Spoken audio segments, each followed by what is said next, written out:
Audience welcome to view point from overseas. अपने host Faraz Darvesh. बहुत सारी चीजें एजेंडा के ऊपर हैं और बड़ी खुशाइन खबरें भी पाकिस्तान की तरफ से आई।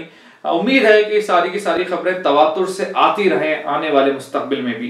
पाकिस्तान की जो नेशनल असेंबली है उसने बिल पास कर दिया है जिसके तहत होली की, दिवाली की और ईस्टर की पाकिस्तान की जो अक़लियतें हैं उनके लिए छुट्टी हुआ करेगी। तो अब जो अक़लियतें हैं उनको इन तीनों जो ईस्टर, दिवाली और होली की छुट्टी मिला करेगी। तो ये बहुत अच्छी बात है कि अक़लियतें जो है वो पाकिस्तान का एक असासा है और हमें अक़लियतों की रिस्पेक्ट करनी चाहिए और उनको भरपूर तौर पे उनको तहफ़्फ़ुज़ देना चाहिए।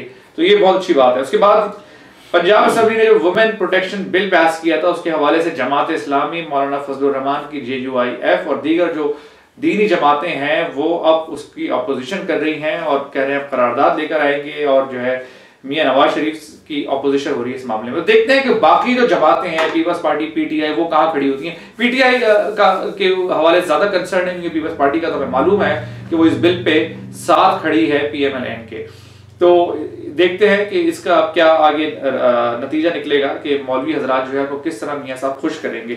उसके बाद मुस्तफा कमाल फिनोमेना कराची के हवाले से आप सब देख रहे हैं, रजा हारून साहब ने भी ज्वाइन कर ली है मुस्तफा कमाल साहब की पार्टी, जो कि एक अननोन पार्टी है जिसका पता नहीं कौन सी पार्टी है, क्या नाम होगा, लेकिन बहरहाल लग रहा है कि पार्टी बनने जा रही है। उसके बाद डोनाल्ड ट्रंप जो है लग ऐसा रहा है कि अब वो तकरीबन इतने क्लोज हो गए हैं कि वो रिपब्लिकन पार्टी के प्रेसिडेंशियल कि उस पर नॉमिनेट हो जाए। तो उसके हवाले से भी गुफ्तगू करेंगे। रियाज हक साहब, मिसबा आजम साहब। रियाज हक साहब, मैं आपसे स्टार्ट करता हूँ। पाकिस्तान में की जो होली की, दिवाली की और ईस्टर की जो छुट्टी दी गई है, मेरे नजदीक तो ये बड़ी खुशाइन, बड़ी वेलकमिंग खबर है। आप किस तरह देखते हैं इसको?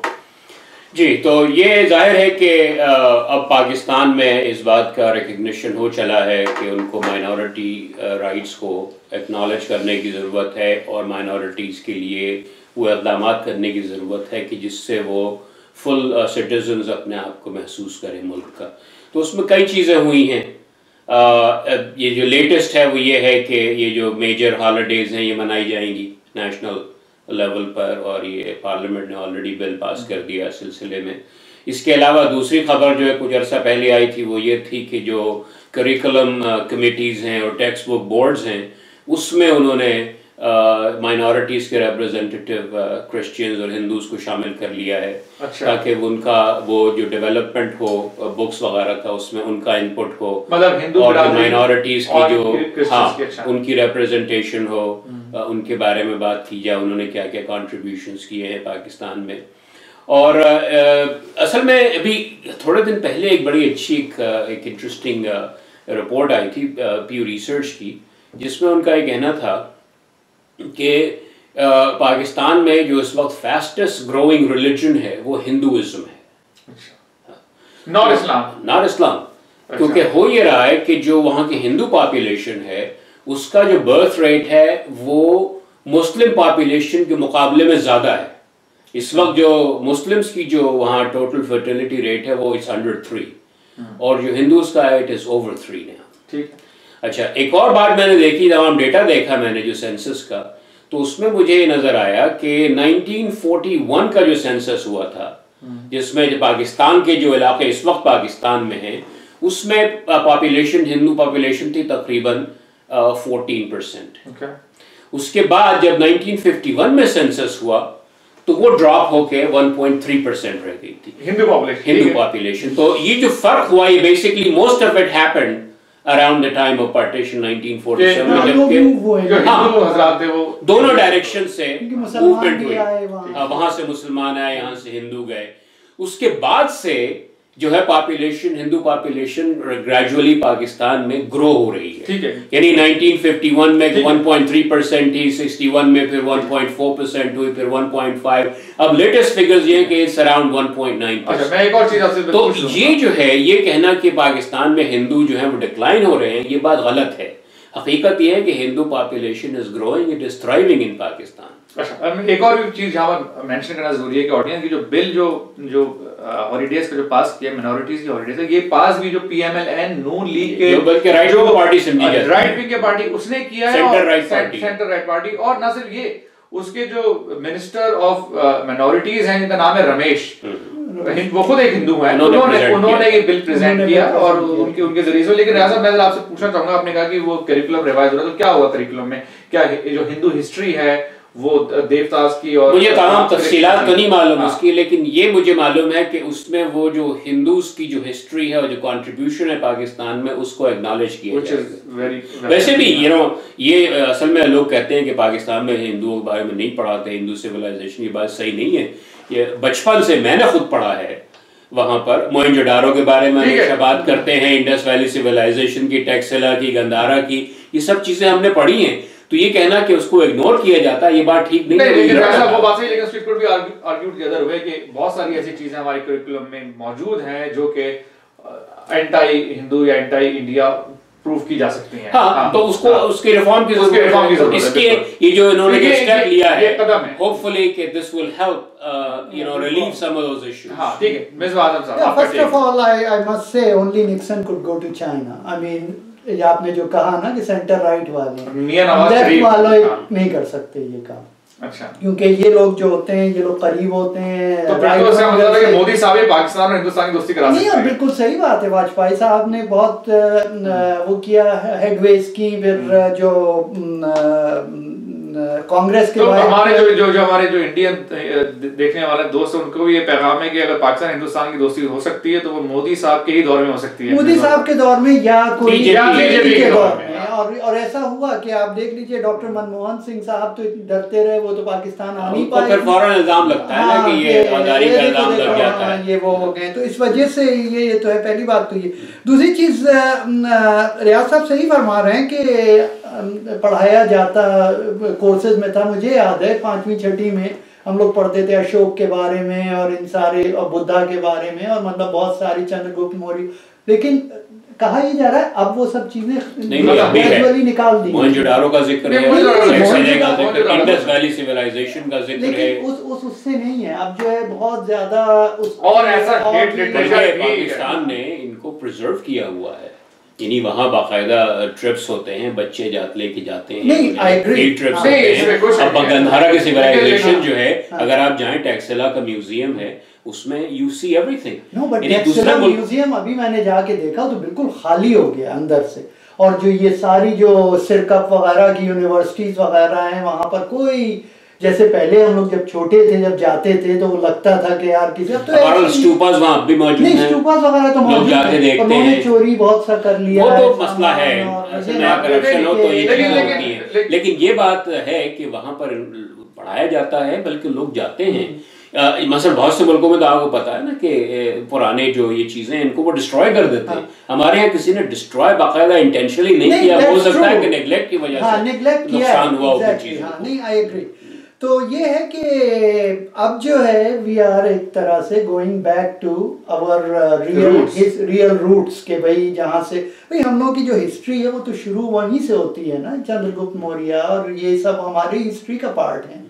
इंडस वैली की इंडस वैली का सिविलाइजेशन, इंडस वैली की सिविलाइजेशन में इंडिया पाकिस्तान दोनों शामिल हैं। That's true. तो अब तो उसके अंदर जब हम ये चीजें लाके घुसेड़ देते हैं जो कि जिनका हमसे हिस्सा नहीं है, महमूद गजनवी की वो भी हिस्ट्री का हिस्ट्री का तो हिस्सा है, लेकिन हमको हीरो कोई भी दुनिया में ऐसी बात है कि जनाब आप कहें कि भाई इसको तो करो, इसको नहीं। हिस्ट्री जो है वो हिस्ट्री है, उसमें हीरो तो ना बनाए ना ऐसे लोगों को। वो आपको वैल्यू जजमेंट आप पास करें, योर जजमेंट। लेकिन ये है कि हिस्ट्री का, अब जैसे अगर कोई कहे कि भाई स्लेवरी मत पढ़ा अमेरिका में, नहीं वो पढ़ाएं आप, अलग बात है ना। भाई हम आपके यहाँ जो कुछ हुआ है वो आपको मालूम होना चाहिए ताकि आप उससे कुछ सीख सकें। नहीं तो बिल्कुल रियासत मैं एग्री करता हूँ, लेकिन ऐसे लोग जिन्होंने एग्रेशन की है, चाहे उन्हें मंदिर तोड़े हों, चाहे उन्हें मस्जिदें तोड़ी हों, ऐसे लोगों को हमें हीरो नहीं बनाना चाहिए। नहीं, हीरो नहीं बनाना चाहिए। और ये जो है ना, ये आसानी से चेंज नहीं होती है चीजें। मसलन यहाँ अमेरिका में भी अब तक बहुत सी इश्यूज हैं हिस्ट्री बुक्स में। मसलन बहुत से लोग एक्नॉलेज ही नहीं करते कि यहाँ पर गोरों ने आके तमाम इंडियंस को खत्म कर दिया था मार के। ये नहीं मानते कि जनाब यहाँ कितना जुल्म हुआ था। बहुत से लोग कहते हैं कि नहीं ऐसा नहीं हुआ। तो ये हिस्ट्री पढ़ानी चाहिए, तारीख पढ़ानी चाहिए। और अगर वो हीरो बनाते तो बनने दीजिए, लेकिन एज लॉन्ग एज आपको पढ़ाया जा रहा है दूसरी चीजें भी, तो जो रीडर होगा वो जो है स्लोली उसको अपनी जजमेंट करे। लेकिन प्रॉब्लम वहाँ आता है कि जब हम उस पे से एम्फेसिस कम कर दें या खत्म कर दें। एग्री साहब के वहाँ पाकिस्तान में खत्म तो नहीं किया, लेकिन उसे कम कर दिया कि उसके मतलब जो वो थे उनके जो रूट्स थे, मेरे ख्याल से मियां नवाज शरीफ ने अभी जो इक़दाम उठा रहे हैं ये खुशाइन है। नहीं, बहुत खुशाइंद है। और आप जरा सा उस पर भी बात कर सकते हैं जो ये वुमेन राइट बिल है, उसी पे नहीं, वो मेरा नेक्स्ट टॉपिक है, आप उसी पे आ जाइए। चले आप चीज स्टार्ट कर लेता हूं मैं। वुमेन प्रोटेक्शन बिल जो पंजाब में पास है, इसके अंदर औरतों के हुकूक और मजीद जो है हुकूक दिए गए, मजीद जो है उनके राइट्स दिए गए। उसके ऊपर मौलवी हजरात, मौलाना फजलुर रहमान, जमात इस्लामी बड़ी परेशान है, बड़ी तशवीश है उनको, और वो उसकी अपोजिशन के लिए जो है इक़दाम उठाए। आप किस तरह देखते हैं? नहीं, मुझे नहीं लगता वो लोग परेशान है। वो 2018 आ रहा है, अब उन्हें MMA बनानी है, उन्हें यूनाइट करना है सारे मौलानाओं को एक साथ, कि वो शायद कोई पार्टी बना। ये लोग ये नहीं है कि कोई इन्हें कोई बहुत बड़ा उससे हार्ट बर्न हो रहा है। अच्छा। ये सब सियासत कर रहे हैं। वो लोग जो है अपनी वो बनाना चाह रहे हैं, एक पार्टी बनाना चाह रहे हैं। और राना सनाउल्लाह ने बड़ी क्लियरली कहा है ये बात। राना सनाउल्लाह जो पंजाब के लॉ मिनिस्टर हैं। और क्यों कहा है उन्होंने? इसलिए नहीं कहा है कि वो बहुत पावरफुल है, मुल्लाओं के अगेंस्ट है। इसीलिए कहा है कि वो बिल्कुल अच्छी तरह जानते हैं, और मे भी अंदर से उनको बता भी दिया गया है कि यार हम जो कह रहे हैं, हम ये हमारी ये सियासत है, हम लोगों को यूनाइट करना चाहते हैं। ऊपरी मीडिया वॉर है, ऊपरी मीडिया वॉर है। वो 2-4 नहीं, लेकिन मैं जमात इस्लामी के बारे में नहीं मान सकता। मौलाना फजलुर रहमान के बारे में तो मान सकता हूं। सब एक हैं, सब एक हैं। वो वहाँ मजे उड़ा रहे थे, इमरान खान साहब के साथ मिलके मजे उड़ा रहे थे हुकूमत के, जमात इस्लामी वाले। आपके जो फजलुर रहमान साहब हैं वो मियां नवाज शरीफ के साथ मजे उड़ा रहे हैं। ये है कि ये लोगों के दर्द, लोगों की परेशानियों के ऊपर सियासत कर रहे होते हैं। नहीं, अब आप जो है ना, अब मेरी आपसे लड़ाई इसी बात पे होती है, जब आप फिलोसॉफिकल बातें शुरू कर देते हैं और कहते हैं कि ये गलत हो रही है। यार ये तो गलत होता है, तो है, ये तो गलत है। प्रॉब्लम ये है कि ये होता है। It is there, it is the reality, it is the reality. सियासत बड़ी जालिम होती है, उसका दिल नहीं होता। अच्छा, ठीक है। मेरी अंडरस्टैंडिंग ये है कि इनमें ये लोग जो है ना, जो बेसिकली ये पॉलिटिशियंस हैं, और ये प्राइवेटली बहुत ज़्यादा प्रैग्मेटिक हैं। ये इनको इवन जो फजलुर रहमान साहब हैं, इवन जमात इस्लामी वाले प्राइवेटली जब बात करें तो they very pragmatic. They know कि दुनिया बदल रही है, लेकिन ये है कि उनको अपनी जो कंस्टिट्यूएंसी है उसको भी पैसिफाई करना है, उसको भी साथ रखना है। तो अब ये होगा ये कि इनको ये थोड़ा बहुत कुछ देंगे, हो सकता है कि इनको कोई थोड़ा इंसेंटिव दे कि इसको सपोर्ट करें वो, क्योंकि चॉइस ये है कि या तो इनको इंसेंटिव दे और खामोश करें आप, या दूसरा है कि जनाब ये सड़कों पे आ जाए और हंगामा शुरू कर दें पूरे पाकिस्तान में। तो ये बेहतर है कि इनके साथ कोई डील कर ली जाए। मैं एक सवाल करूंगा, हमारे एक बड़े अच्छे दोस्त हैं चार्ली साहब, उन्होंने भी फेसबुक पे मुझे कमेंट किया है कि भाई ये जो बिल है, वुमेन प्रोटेक्शन बिल, ये पूरे वफाक में, पूरे नेशनल असेंबली में, पूरे मुल्क में क्यों नहीं पास हुआ? भाई देखे ना, जब नवाज शरीफ साहब की जहां मेजॉरिटी है, जहां वो कर सकते थे उन्होंने किया है। वो तो नेशनल असेंबली में, लेकिन सेनेट में नहीं है इनकी मेजॉरिटी। लेकिन ये है कि अगर ये इनको सेटिस्फाई कर देते हैं मौलवी हजरात को, तो इट इज क्वाइट पॉसिबल कि the next step will be कि उस लेवल पे भी आएगा। अच्छा, वो जाएगा। दूसरी बात ये है कि इनको प्रोविंसेस को भी अपना लेजिस्लेशन करना चाहिए। ये कहना कि भाई सिर्फ फेडरल गवर्नमेंट करे, क्योंकि अब जो अब बल्कि जो जब सबसे ये 18th अमेंडमेंट पास हुई है, प्रोविंसेस को बहुत अथॉरिटी है। ये आमतौर पे लॉ एंड ऑर्डर जो है, ये तरह की इसका जो पोर्टफोलियो है, ये तो प्रोविंसेस के पास है। तो every province needs to do it themselves. By the way एक चीज है कि अगर पीटीआई वालों को इतनी फिक्र है तो पास करें। नहीं, तो नहीं, इमरान खान ने तो कह दिया है ना कि वो तो CII अगर कह देगी तो काउंसिल ऑफ इस्लामिक आइडियोलॉजी के मौलाना शिरानी, जो कि औरतों के बदतरीन दुश्मन है, यानी कि औरतों के बारे में तरह की बातें करते हैं। इमरान खान साहब ने उनको भेजा है अप्रूवल के लिए। Can you imagine? अच्छा, मैं तो एक चीज रिकॉग्नाइज करते हैं कि सिंध असेंबली ने इस तरह का बिल, डोमेस्टिक वायलेंस बिल, अब से 6 महीने पहले पास कर दिया था, वुमेन प्रोटेक्शन बिल से पहले। अच्छा, और नेशनल असेंबली में भी जो स्पीकर ने कुछ ऐसा कमेंट दिया, मुझे कमेंट याद नहीं रहा, लेकिन इस वक्त जो जिन असेंबली ने पास नहीं किया वो सिंध और पंजाब ने कर दिया है, KPK और बलूचिस्तान ने नहीं किया है। उम्मीद करते हैं इमरान खान साहब से कि दरख्वास्त करते हैं, गुजारिश करते हैं, हो जाएगा, दरख्वास्त करते हैं PTI के दोस्तों से और इमरान खान साहब से कि खुदारा आप भी KPK के अंदर वुमेन प्रोटेक्शन बिल जल्द पास करवाइए। रियाज साहब आपकी तरफ आता हूं, क्या आपके कमेंट? लास्ट में मैं मिर्जा भाई की तरफ जाऊंगा। असल में ये जो इस तरह की जो सोशल चेंज है ना, ये सिर्फ लॉज से नहीं आती है। तो it is a good start कि लॉज बना रहे हैं, लेकिन ये है कि डोमेस्टिक वायलेंस इसका मतलब ये नहीं कि फौरन खत्म हो जाएगी। अच्छा, होता ये है कि जब सोसाइटी तब्दील हो रही हो ना, तो अब देखें, अब मसलन एक ज़माना था कि आपको ज़्यादा खबरें नहीं मिलती थी कि जनाब किसी ने ऑनर किलिंग कर दी या किसी को स्टॉप कर दिया शादी करने से। ठीक है। इसलिए नहीं होती थी कि उस जमाने में औरतें जो है ना वो डिफाई करती ही नहीं थी। बच्चियां जो हैं वो अपनी फेट को एक्सेप्ट कर लेती थी विदाउट क्वेश्चन। अब जैसे तालीम आ रही है, कम्युनिकेशन आ रही है, तो वो उन्होंने एक आरिफ हसन साहब है कराची में, सोशियोलॉजिस्ट भी हैं, आर्किटेक्ट भी, उन्होंने बड़ा इसका तफसील से इसके बारे में लिखा है कि एक जमाना था कि जनाब वहाँ जो सिविल मैरिजेज ना होने के बराबर थी कराची में कोर्ट में। अब जो है हजारों की तादाद में सिविल मैरिज, क्योंकि ये लोग आते हैं वहाँ से कपल्स, उनके जो पेरेंट्स वगैरह उनको इजाजत नहीं देते, वो आके यहाँ सिविल मैरिज करते हैं। ठीक। मिसबा साहब आपसे स्टार्ट करता हूँ। ये जो मुस्तफा कमाल फिनोमेना है, रजा हारून साहब भी आ गए और तरह तरह की बातें वो भी कर रहे हैं, वही बातें जो कि लगभग मुस्तफा कमाल साहब पहले कर चुके हैं और उससे पहले जो है वसीम आफ्ताब और सगीर अहमद, वही बातें रजा हारून साहब ने भी की। उन्होंने जरा हैप्पी आवर का भी जिक्र कर दिया। ये सारी बातें तो आवाम वैसे ही जानती है, लेकिन एमके का कहना ये है कि पूरा का पूरा एस्टेब्लिशमेंट का गेम है, एस्टेब्लिशमेंट की मोहरें हिला रही है। ये सारे के सारे वो लोग हैं जिनके ऊपर पहले से बहुत सारे इल्जामात, संगीन इल्जामात। मिसाल के तौर पे अनीस कायम खानी साहब जो हैं वो बल्दिया फैक्ट्री केस में मतलूब हैं, वो उनको नहीं पकड़ा जा रहा। तो ये आहिस्ता आहिस्ता ये एस्टेब्लिशमेंट का गेम है।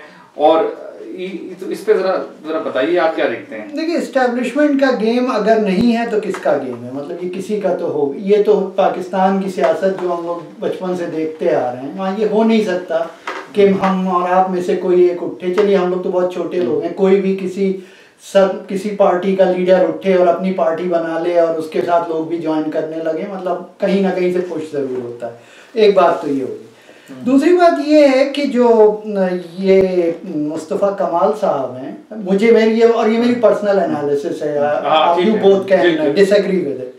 मुझे लगता ये है कि ये जो हैं ये एक पॉन है, बस इनको बस ये इनकी जॉब ये है कि एक इर्ताश पैदा कर दें और चीज़ें जो हैं करीब आने लगें और लोग आने लगे, उनको ज्वाइन करने लगे। फिर ये होगा कि एक टाइम आएगा कि और वन बाय वन आएंगे लोग, उनको मैक्सिमम पेन देने के लिए ना, कि हर या चौथे 5वें दिन बाद 10वें दिन के बाद एक कोई बड़ा मोहरा इनसे आके मिल जाएगा।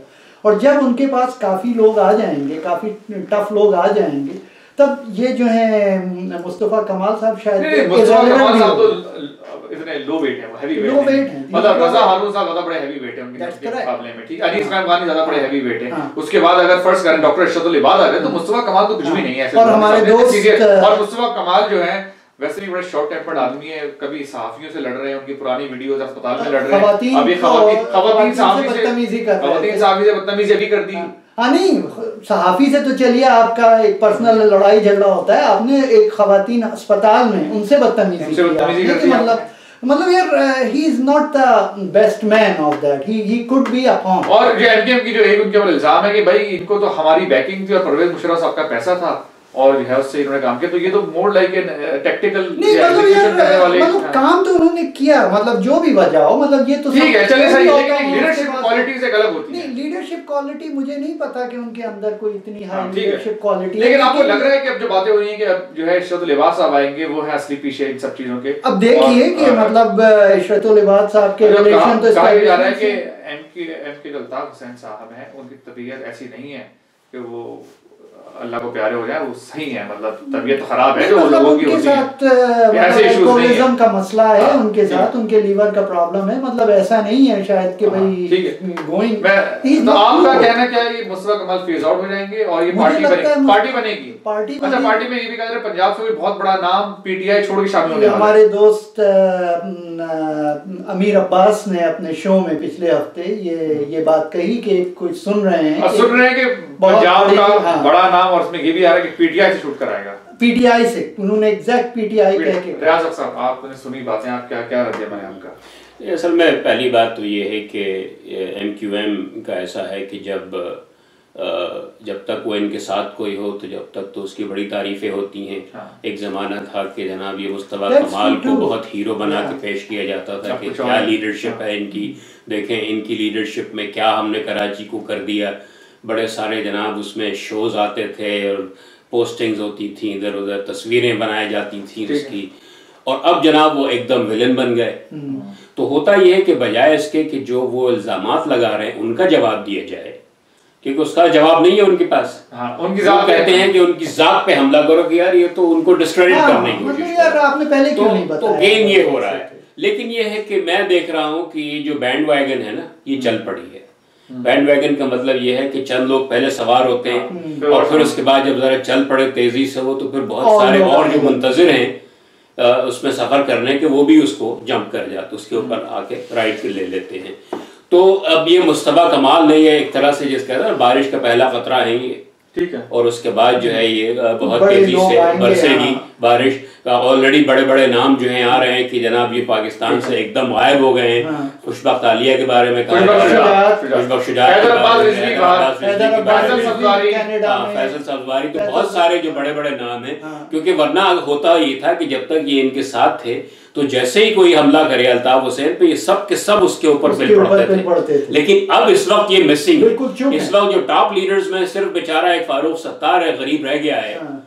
वही इनकी अब भी बड़ा लॉयल आदमी है, वो शुरू से है।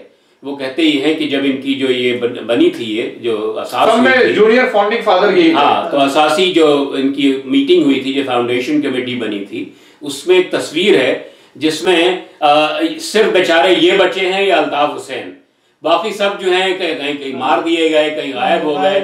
जिन का इख्तलाफ हुआ अल्ताफ हुसैन से, वो अब ये बेचारा एक जो है बड़ा लॉयल आदमी है इनका ये। ठीक है, लेकिन एक और खबर चल रही है, मैं तो बता रहा हूँ, खबर चल रही है, मैं कोई खबर दे नहीं रहा हूँ, मैं तो जो चल रही है सर्कल में डिस्कशन हो रहा है, ये हो रहा है कि इशरत लिबास साहब आएंगे पंजाब से, पीटीआई के कुछ साथी बड़ा नाम छूट कर वो पंजाब से वो इस पार्टी में शामिल है। उसके बाद शायद एंड में परवेज मुशर्रफ साहब भी जो है ज्वाइन करेंगे। हो सकता है, मगर उनकी अपनी पार्टी, उनकी अपनी अलग पार्टी, नहीं तो जम हो जाए, हो सकता है ये पार्टी मतलब यार अब ये सब तो स्पेकुलेट हम लोग आप क्या इसको एनालिसिस। असल में जिस तरह की पॉलिटिक्स है पाकिस्तान में, उसमें उनको चाहिए होगा कि कोई ऐसे big name Muhajir Urdu speaker जो हैं वो आगे आए, जिनकी वहाँ लोग रिस्पेक्ट करते हो कराची में, और जो इस पार्टी को रीऑर्गेनाइज कर सकें, जिंदा कर सकें।